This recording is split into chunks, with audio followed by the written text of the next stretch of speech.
اس سے اوپر والا درجہ خبر مشہور ہے، اور اس سے اوپر والا جو سمجھے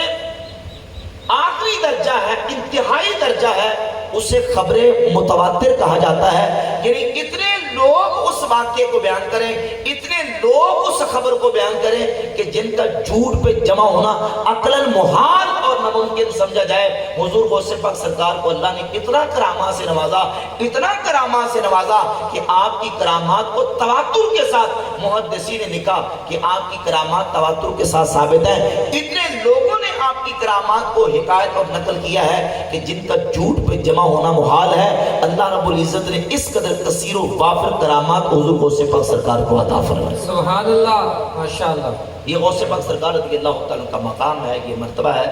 اور آپ کی جو تعلیمات ہیں، آپ کے جو عقائد ہیں، بحمد اللہ تعالیٰ اہل سنہ والجماعہ آج انہی عقائد و نظریات پہ قائم ہے،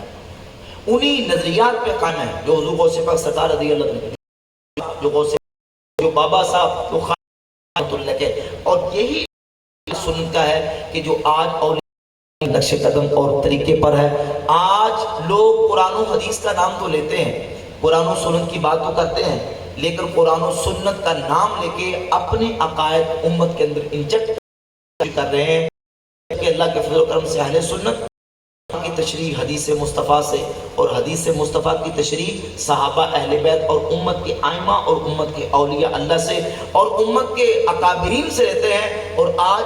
تک صحابہ سے لے کر آج تک امت کا جو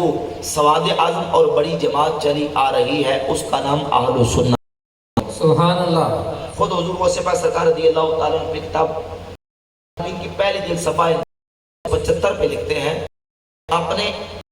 بیان کی اور حدیث بیان کرنے کے بعد پھر آگے اس کی وضاحت کرتے ہوئے اس کی تقسیم بیان کی۔ نبی پاک صلی اللہ علیہ وآلہ وسلم نے فرمایا الا ان من قبلکم من اہل الکتاب افترقوا علی 72 ملہ۔ ابو داؤد میں یہ حدیث ہے، ترمذی میں حدیث ہے، ابن ماجہ میں، مشکات المصابیح میں، مسند احمد بن حنبل میں، نبی پاک صلی اللہ علیہ وآلہ وسلم نے فرمایا خبردار، تم سے پہلی امتیں وہ 72 فرقوں میں بٹ گئی، وَإِنَّ هَذِهِ الْمِلَّةَ سَتَفْتَرِقُ عَلَى 73 اور میری یہ امت 73 فرقوں میں بٹ جائے گی، 72 فی النار وواحدۃ فی الجنہ، باقی سب جہنم میں اور ایک جنت میں جائے گا۔ صحابہ نے پوچھا حضور وہ ایک کون سا ہے؟ تو نبی پاک علیہ السلام ما انا علیہ وآلہ، اس وقت میرے صحابہ ہیں جماعت، حضور غوث پاک ہیں فرماتے میں کون سی ہے؟ وَأَمَّا الْفِرْقَةُ جماعتی پاک سرکار وہ نجات والی جماعت کا نام سبحان اللہ، سبحان یہ اللہ۔ عقیدہ غوث پاک سرکار کا، اور یہی عقیدہ ہمارا اعلیٰ حضرت امام احمد رضا خان محدث بریلوی رحمۃ اللہ علیہ فرماتے ہیں اہل سنت کا ہے بیڑا پار۔ سبحان اللہ، آپ اسے زبان لے کہہ دیجیے سبحان اللہ۔ امام فرماتے ہیں اہل سنت کا ہے بیڑا پار، اصحاب حضور اہل سنت کا ہے بیڑا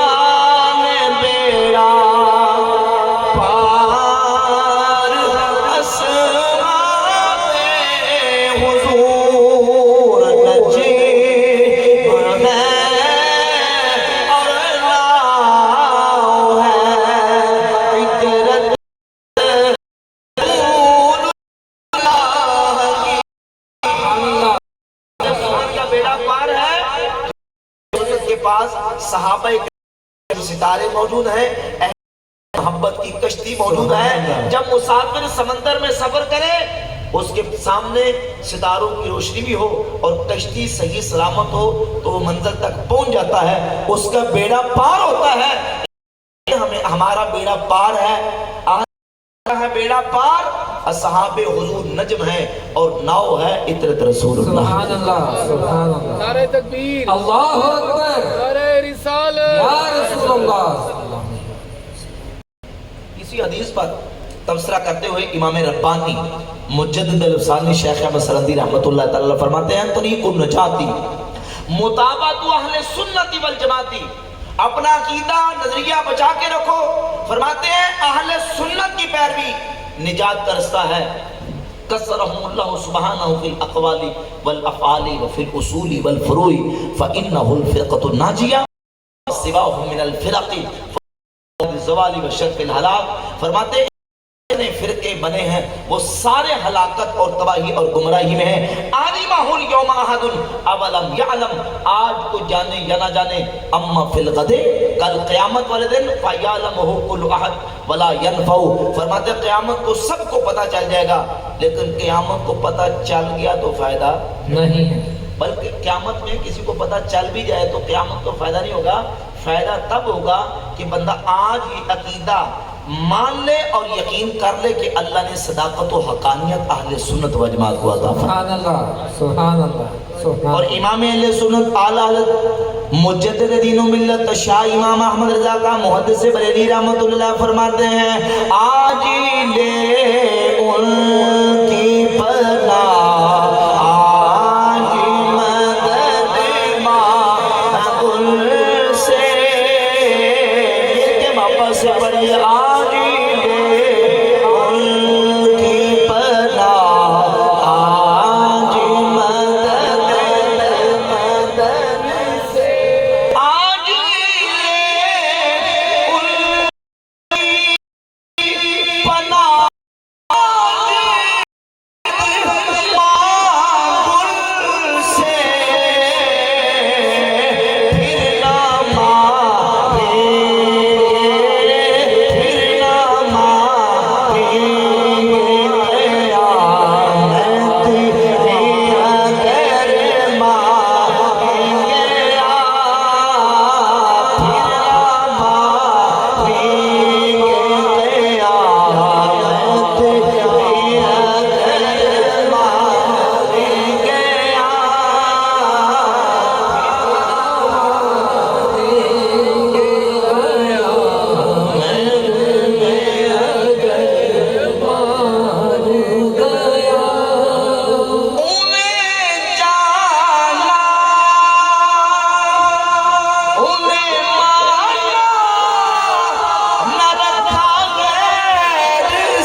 سبحان اللہ. آج اہل سنت و جماعت کے عقیدے پر اپنا عقیدہ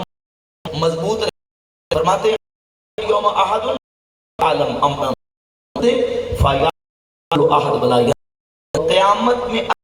بھی جائے تو فائدہ نہیں ہوگا. یہ رضی اللہ عنہ کا عقیدہ اللہ کے, اور ساری کتاب عقائد و تعلیمات غوث پاک, غوث پاک سرکار رضی اللہ عنہ کے افکار کا بیان کروں تو اللہ کے فضل و کرم سے غوث پاک سرکار کا 1000 سال پہلے وہی عقیدہ جو آج اہل سنت و جماعت کا عقیدہ ہے, الحمدللہ, اسی عقیدے پر الحمدللہ ہم قائم ہیں. آج 1.5 اینٹ کی مسجد بنا کے کوئی فرقہ 10 سال پہلے, کو 20 سال پہلے, کو 50 سال پہلے, کو 100 سال پہلے بن کے, تو وہ گویا کہ پنجابی میں مال مارنے کی کوشش کر رہے ہیں کہ پورا دین ہی جو تسلسل ہمارے عقیدے پر چلا آ رہا ہے یہ سب باطل عقیدے پر ہیں. جو مسئلہ 14 صدیوں سے امت کا چلا آ رہا ہے, سواد اعظم عظیم جماعت, اس کا نام اہل سنت و جماعت ہے. سبحان اللہ. جو حضور کی عزت و عظمت کو ماننے والے, حضور کی شان و فضیلت کو ماننے والے, نبی پاک علیہ السلام کے صحابہ کو ماننے والے, حضور کی آل کو ماننے والے. غوث پاک سرکار رضی اللہ عنہ جب صحابہ کا ذکر کرتے ہیں, اب دیکھیں نا آج اہل سنت کا نام لے کر کئی ایسے لوگ ہیں جو چور دروازہ نکال کے سودا چورن دوسروں کا بیچ رہے ہیں, نام اہل سنت کا استعمال کر رہے ہیں. غوث پاک سرکار حسنی حسینی سید ہیں, لیکن جب صحابہ کی بات آتی ہے تو فرماتے ہیں حضور کے تمام صحابہ میں سے 1400 صحابہ جو درخت کے نیچے حضور کے ہاتھ پر بیعت کرتے ہیں وہ سارے صحابہ سب صحابہ سے افضل ہیں, اور ان 1400 صحابہ میں سے وہ 313 ان سے بھی افضل ہیں جو بدر میں شریک ہوئے, اور ان 313 میں سے 40 وہ ان سے بھی افضل ہیں جو حضرت عمر کے اسلام قبول کرنے پر 40 کی تعداد مکمل ہوئی، اور ان 40 میں سے 10 ان سے بھی افضل ہیں جن کو حضور نے دنیا میں جنت کی بشارت عطا فرمائی، اشرف و بشرہ صحابہ، اور ان 10 میں سے 4 وہ صحابہ ان سے بھی افضل ہیں جن کو خلفائے راشدین کہتے ہیں، اور ان 4 میں سے افضلہم ابو بکر ثم عمر ثم عثمان ثم علی رضی اللہ تعالی۔ پہلا نمبر صدیق اکبر رضی اللہ نعرہ صدیقیہ یا صدیق اکبر رضی اللہ تعالیٰ عنہ۔ آدم چشتی لکھتے ہیں یاری دے عاشقی کوئی نہیں نا چارہ بردہ نا اس دھرتی پیدا کیتا کہ نہ جان نثارا بردہ نہ کوئی ہویا بلا کوئی ہو سی نہ چارہ یارا بردہ آزم شانی صدیق کی جیسا ایک کو یار ہزار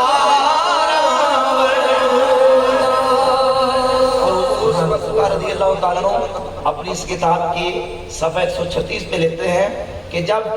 نبی پاک علیہ السلام کا غلام حضور کو امتی، بلکہ صفحہ صرف 36 ہے، فرماتے ہیں جب روزہ رسول پہ حاضر ہو، بڑی ایمان افروز بات کو وجہ سے سننی ہے، آج ہم حضور کا وسیلہ اللہ کی بارگاہ میں دعا کے طور پر بیان کرتے کہتے ہیں شرک ہو گیا، کفر ہو گیا۔ غوث پاک سرکار کا عقیدہ کیا ہے حضور کی ذات اقدس کے وسیلے کے حوالے سے؟ فرماتے ہیں جب روزہ رسول پر حاضر ہو ثم یأتی القبر، پھر حضور کی قبر پر انوار پہ ایسے حاضر ہو کہ لیکن بحذائہ بینہ و بین القبلۃ، قبلہ کو اپنی پشت کے پیچھے کرے اور اپنا رخ روزہ رسول کے سامنے کر لے۔ اللہ وَيَجْعَلُ جِدَارَ الْقِبْلَةِ خَلْفَ ظَهْرِهِ وَالْقَبْرُ أَمَامَهُ تَلْقَاءَ وَجْهِهِ وَالْمِنْبَرُ عَنْ يَسَارِهِ وَلْيَقُمْ مِمَّا يَلِي الْمِنْبَرَ وَلْيَقُلْ، فرماتے ہیں قبلہ پیچھے ہو، دیوار قبلہ، اور روزہ رسول مواجہ شریف سامنے ہو، اور اس طرح نبی پاک علیہ السلام کی بارگاہ اقدس میں کھڑا ہو کے عرض کرے السلام علیکہ ایھا النبی ورحمۃ اللہ وبرکاتہ، سبحان اللہ، درود پاک پڑھے، اور پڑھ کے یہ کہے اللہم انک قلت فی کتابک لنبیک، یا اللہ تو نے اپنی کتاب سورۃ النساء کی آیت نمبر 64 میں یہ کہا ہے اپنے نبی کے بارے میں وَلَوْ أَنَّهُمْ إِذْ ظَلَمُوا أَنفُسَهُمْ جَاءُوكَ، کہ اگر وہ اپنی جانوں پہ ظلم کر لیں، جَاءُوكَ محبوب وہ آپ کے پاس آ جائیں، فَاسْتَغْفَرْ پس وہ کوشش طلب کریں، فَاسْتَغْفِرْ اور رسول یہ اللہ سے سکتے اللہ تبارک تو اللہ قبول کرنے والا پائیں گے۔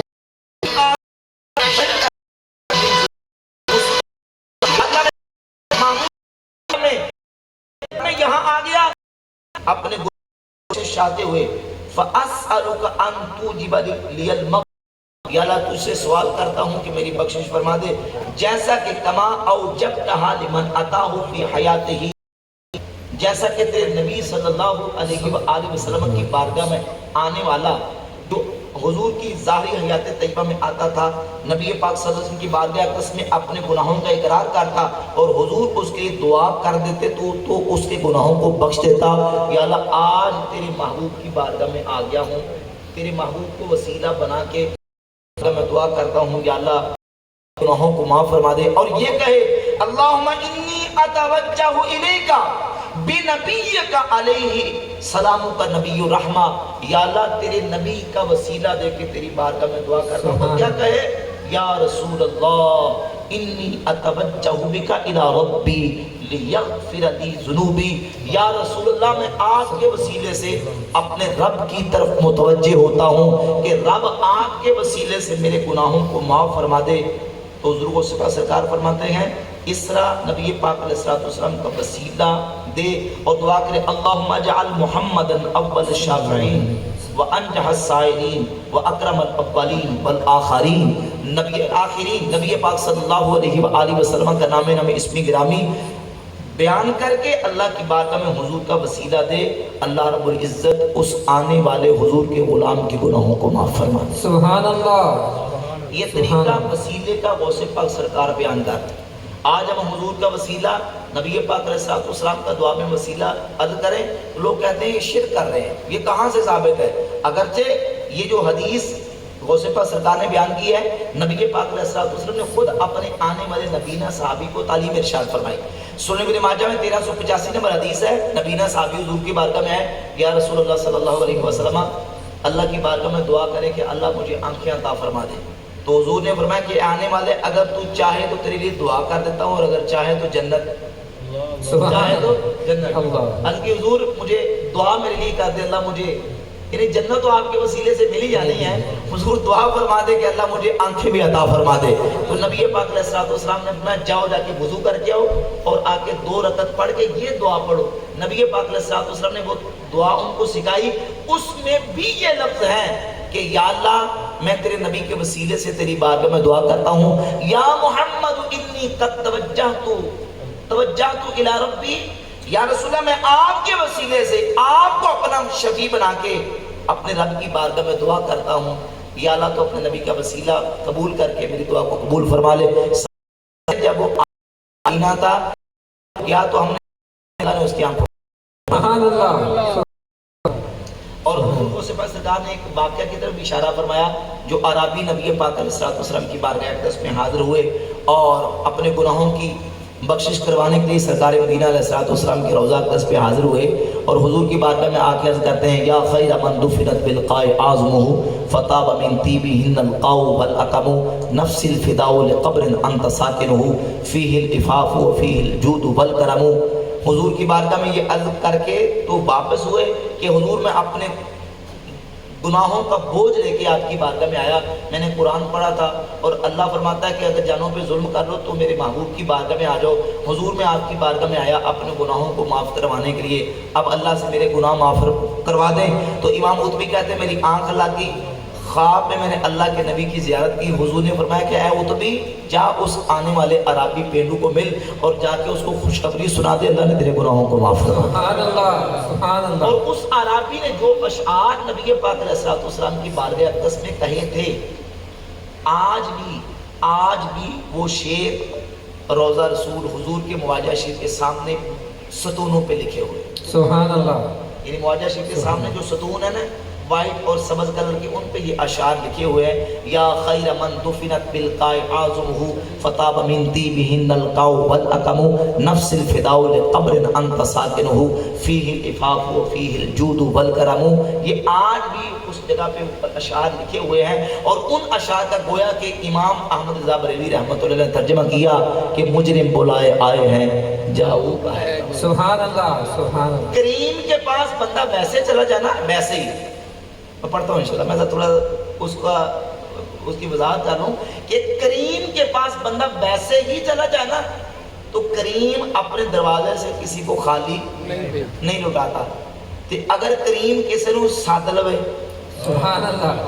کہ بھئی آؤ جو لینا ہے آ کے لے لو، سبحان اللہ۔ بھئی کریم کے پاس ویسے بندہ چلا جائے تو وہ کرم کرتا ہے، خالی ہاتھ نہیں لٹاتا، تو کریم کسی کو بلا کے خالی ہاتھ نہیں لٹاتا۔ حضور کی بات یا رسول اللہ مجرم بلائے آئے ہیں، مجرم بلائے اپنے آپ نہیں آئے، یہ بلائے آئے ہیں، اور دلیل کیا ہے؟ جاؤ کا ہے گواہ، تو نساء کی فرماتا ہے جاؤ کا محبوب پاس آ جائے، بلائے آئے ہیں ہے گواہ۔ پھر رد وہ تب یہ شان کریموں کی ہوتی ہے، کریم بلا کے رد کر دیں ایسا نہیں ہوتا، بلکہ کریموں کے پاس وہ بن مانگے ہی آ جائے، بن بلائے ہی آ جائے تو کریم جوڑیاں بار بار کیا عطا فرماتا۔ امام عرض کرتے ہیں مجرم بلائے آئے ہیں جاؤ کا ہے گواہ،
مصطفیٰ کے در کی ہے، شربت نہ دے تو کرے بات لطف سے،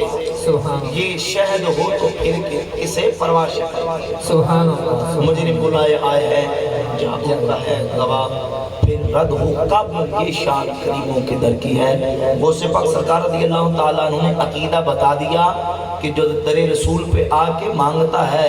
مانگنا غلام مصطفیٰ کا کام ہے، جولی کو بردنا اللہ کی پیارے حبیب کا کام۔ سبحان اللہ، سبحان اللہ۔ اللہ رب العزت میں اولیاء اللہ کے نقش قدم پر، ان کے عقائد و نظریات پر قائم رہنے کی اور ان کی تعلیمات پر عمل پیرا ہونے کی توفیق عطا فرمائے۔ بس ایک بات عمل کے حوالے سے کر کے تو بات کو مکمل کروں گا۔ ظاہر ہے کہ جہاں عقیدے کی اصلاح ضروری ہے وہاں عمل کی اصلاح بھی ضروری ہے۔ مطلوب سے پاس سرکار رضی اللہ تعالیٰ عنہ ایک بڑی پتہ کی بات لکھتے ہیں، دیکھیں دین کے جو احکامات ہیں، فرائض بھی ہیں، واجبات بھی ہیں، سنت بھی ہیں، مستحبی، بس مختصر وقت میں آخری بات تک کے بعد مکمل کرنے لگا ہوں۔ فرائض پر عمل بھی کرنا ہے، واجبات پر بھی، سنتوں پر بھی، مستحبات پر بھی، لیکن اب یہ احکامات کی کیٹاگریاں ہیں۔ حضور کو صفحہ سرکار ایک مثال دے کے سمجھاتے ہیں کہ جیسے ایک شہر کے 5 قلعے ہوں، جسے قلعہ کہتے ہیں، اس کا صحیح ضبط ہے قلعہ۔ 5 قلعے ہوں ایک شہر کے، ایک قلعہ سونے کا، دوسرا چاندی کا، تیسرا لوہے کا، اور چوتھا کانچ کا کہہ لیں یا اس کو چونے کا،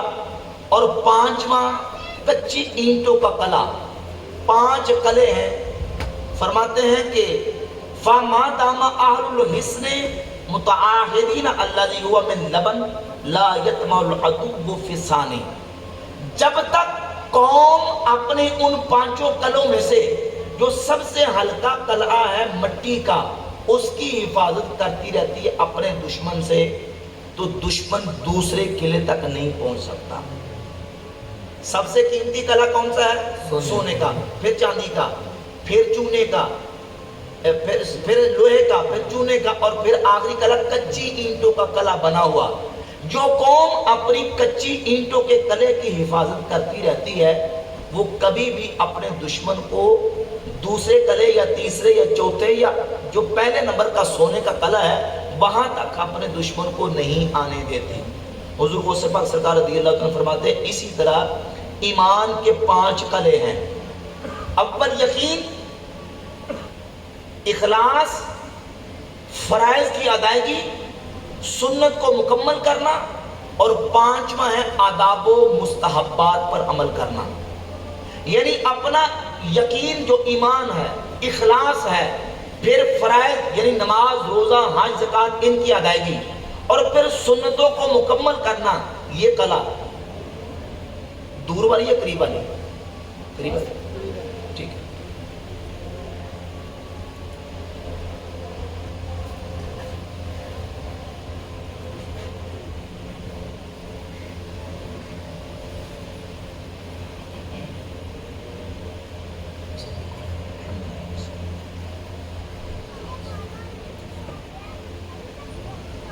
اچھا،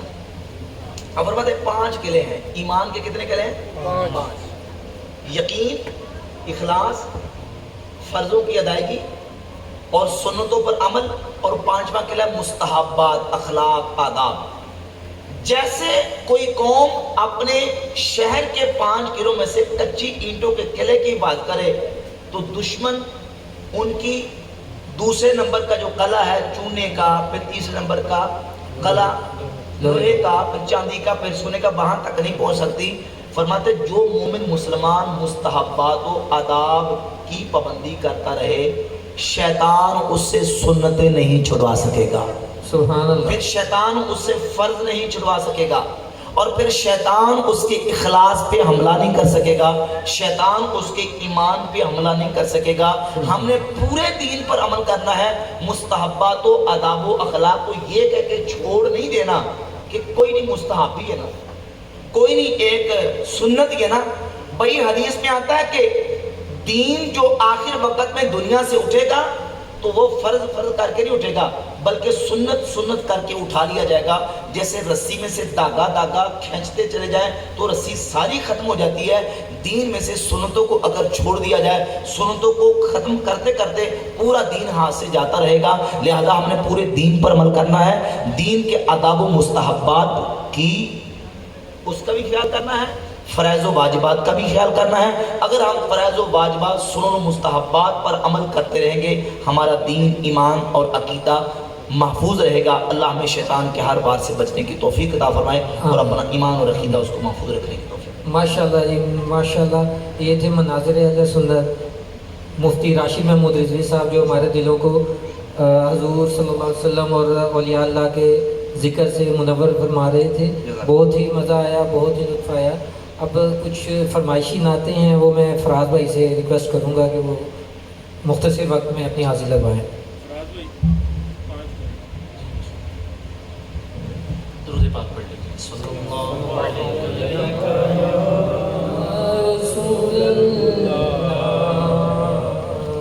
وسلم علیکہ یا حبیبی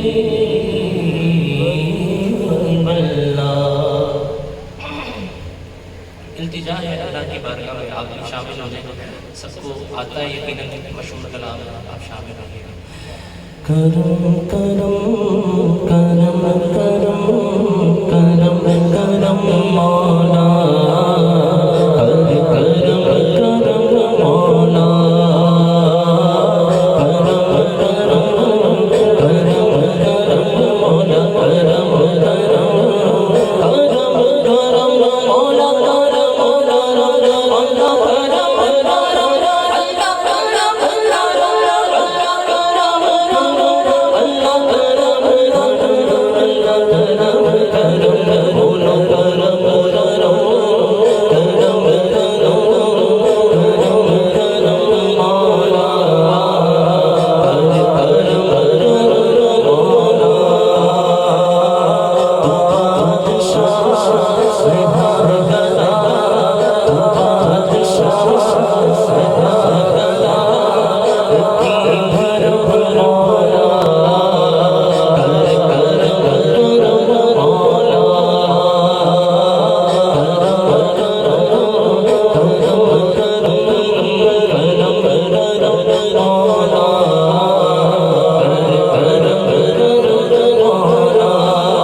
یہ سلام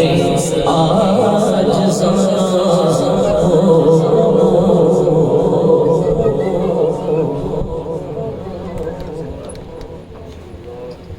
الحمدللہ رب العالمین والصلاة والسلام علی سید الانبیاء والمرسلین اللہم انا نسألک العفو والعافیت والمعافات الدائمہ فی الدین والدنیا آمین والفوز بالجنة والنجاة علی النار اللہم اغفر للمؤمنین والمؤمنات والمسلمین والمسلمات الاحیاء منهم والاموات انک سمیع قریب مجیب دعوات مولا کریم آج اس محفل پاک کو اپنے بارگاہ میں قبول منظور فرما یا اللہ کریم جو بھی صحیح طریقے سے ذکر اذکار کلمہ کی بات نعت خوانی درود پاک ذکر بیان جو بھی نیک اعمال کی اپنی بارگاہ میں قبول منظور فرما تمام نیک اعمال کا صدقہ نبی پاک صلی اللہ علیہ وآلہ وسلم کی بارگاہ اقدس میں تحفہ طرف پیش کرتے ہیں قبول فرما نبی کریم صلی اللہ علیہ وآلہ وسلم کے توسل سے تمام انبیاء کرام صحابہ کرام آل بیت اطہار ازواج مطہرات علماء کرام اولیاء اعظام ہم سب کے جتنے عزیز و اقارب دنیا سے با ایمان جا چکے ہیں بالخصوص مولا کریم اہل خانہ کی جتنے عزیز و اقارب دنیا سے با ایمان جا چکے ہیں تمام کی رواح کو پیش کرتے ہیں قبول فرما مولا کریم تمام محفل کا ثواب خصوصاً بالخصوص حضور سیدنا محبوب سبحانی شیخ عبدالقادر جیلانی غوث پاک سرکار رضی اللہ تعالیٰ کی بارگاہ اقدس میں ہدیہ پیش کرتے ہیں قبول فرما مولا کریم آپ کی روحانی فیض و برکات سے ہمیں مستفید ہونے کی توفیق عطا فرما آپ کی تعلیمات و ارشادات پر عمل پر ہونے کی توفیق عطا فرما مولا کریم نیک بندوں کی سنگت اور ان کی مولا کریم صحبت اختیار کرنے کی توفیق عطا فرما سچوں کے ساتھ رہنے کی توفیق عطا فرما مولا کریم نبی پاک علیہ السلام کی محبت میں زندگی اس میں موت نصیب فرما نبی کریم علیہ السلام کی فرما اولادوں عطا فرما راہ راست مستقیم پر عطا فرما مولا خانہ جو افراد مولا کو شفا کامل عاجل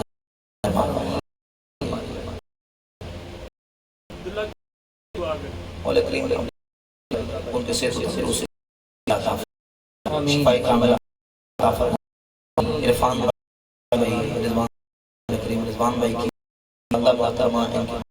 مولا کریم جو صحت و تندرستی ایمان و عافیت والی لمبی زندگی عطا فرما اس در پر اپنا خصوص رحم و کرم نازل فرما مولا کریم اس کو شاد و آباد فرما بالخصوص شاہینہ سورورتی بہن انہوں نے دعا کے لیے کہا ہے مولا کریم کی مشکلات کو آسان فرما مولا کریم جو نیک دعائیں اپنی مولا کریم و تمنائیں رکھتے ہیں پوری فرما ہمارے جنید بھائی کی بارگاہ مولا کریم